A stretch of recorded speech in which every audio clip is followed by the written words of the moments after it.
তো আপনারা দেখতে পাচ্ছেন বিল্ডিংটা সেন্ট্রাল এসি, সেটা পুরাটা কনফাইন্ড গ্লাস দিয়ে ঢাকা। ভেন্টিলেশনে খুবই সমস্যা ছিল আমাদের। মূলত আগুনটা ছিল 6 তলায়। এই 6 তলা থেকে আগুন ইলেকট্রিক ডাক লাইন দিয়ে আগুন উপরের দিকে যায় এবং উপরে বিভিন্ন ফ্লোরে ছড়িয়ে পড়ে। অর্থাৎ আগুন কম ছিল কিন্তু ধোঁয়া ছিল প্রচুর পরিমাণে। আপনারা যারা এখানে হাজির ছিলেন, আমাদের 6 তলায় গ্লাস ভাঙার পর কি পরিমাণ ধোঁয়া বের হয়েছে সেটা আপনারা দেখতে পেয়েছেন।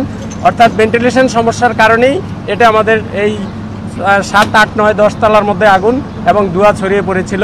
বৈদ্যুতিক ডাক লাইন এবং হলো সিঁড়ি, সেই সিঁড়িতেও ধোঁয়া ছড়িয়ে পড়ে, যেটা আমাদের উপরে উঠা এবং ওখানে কাজ করা ছিল খুবই কষ্টকর।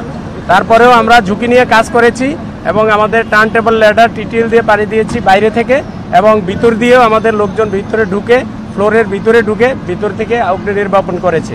তো আমরা 7:35 সময় আগুনটা আমরা নিয়ন্ত্রণে দেই। আমাদের লোকজন এখনও ভিতরে কাজ করছে, আগুন এখনও সম্পূর্ণ নির্বাপিত হয়নি। নির্বাপিত হলে আমরা আপনাদেরকে জানাতে পারবো। আগুন আমাদের নিয়ন্ত্রণে আছে। আমরা 7:35 আগুন নিয়ন্ত্রণে দিয়েছি। 6 তলা যেটাতে আগুন মূলত সেটা একটা রেস্টুরেন্ট, ঢাকা রেস্টুরেন্ট নামে একটা রেস্টুরেন্ট, সেখানেই মূলত আগুনটা ছিল। হতাহত আমরা এখনো খবর পাইনি। আমার মনে হয় বা আমরা আশা করছি কোনো হতাহত নেই। তবে 10 তলা থেকে আমরা 2 জন লোককে আমরা রেস্কিউ করেছি আমাদের টার্ন টেবল ল্যাডারের মাধ্যমে।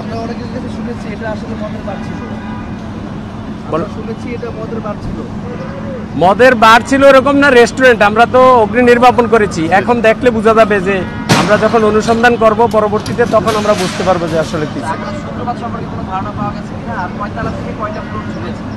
আগুনের সূত্রপাত সম্পর্কে এখনো আমরা, আগুন যেহেতু এখনো নির্বাপন চলছে, সুতরাং আমরা ওই লাইনে এখনো কাজ করছি না।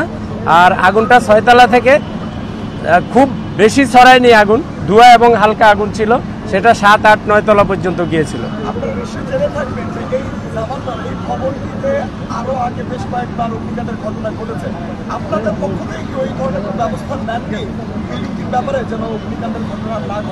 আমরা ব্যবস্থা শুধু জামান টাওয়ার না, যে কোনো ভবনের ক্ষেত্রেই আমরা ব্যবস্থা নিয়ে থাকি। আমরা অগ্নি প্রতিরোধ ব্যবস্থা যাতে ভালোভাবে নেয়, অগ্নি প্রতিরোধ ব্যবস্থা যাতে প্রত্যেকটা ভবনে থাকে, সেই ব্যবস্থা, সেটার জন্য আমরা পরামর্শ দিয়ে থাকি।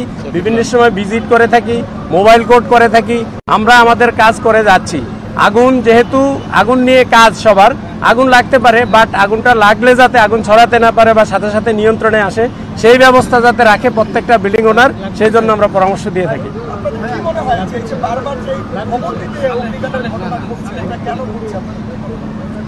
এটা আসলে অলৌকিক কোনো বিষয় না, আগুন লাগতে পারে। তবে এই ভবনে কেন ঘন ঘন লাগে সেটা আমরা এখন খতিয়ে দেখব, যে আমরা যে পরামর্শ দিয়েছিলাম সেই পরামর্শ অনুযায়ী তারা কোনো কাজ করেছে কিনা। যদি কাজ না করে থাকে তাদের বিরুদ্ধে প্রয়োজনীয় ব্যবস্থা নেওয়া হবে। ফায়ারের অ্যারেঞ্জমেন্ট ছিল, বাট প্রত্যেকটা অ্যারেঞ্জমেন্ট সঠিকভাবে কাজ করেনি। কিছু কাজ করেছে, কিছু কাজ করেনি।